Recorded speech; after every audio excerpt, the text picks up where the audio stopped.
Il glifosate è la madre di tutte le battaglie, non è l'unico ed è bene che questo sia accantonato e si deve passare ai successivi.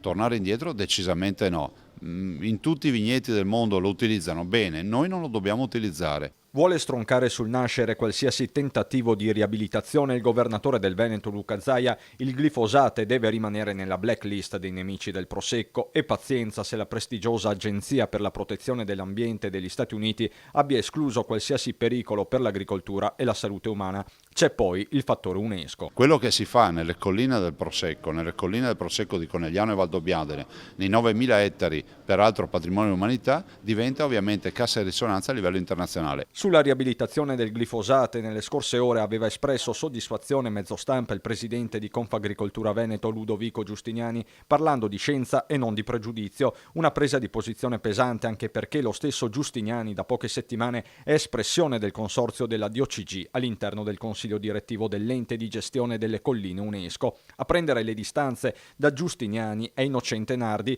che del consorzio di tutela DOCG è presidente. Nardi ricorda come dal 1 gennaio 2019 l'uso del glifosate sia vietato dai regolamenti di polizia rurale dei comuni della DOCG e che per i trasgressori ci sono sanzioni amministrative. Noi siamo convinti che passi indietro non si possono fare. L'eliminazione del glifosate lo abbiamo fatto noi per primi.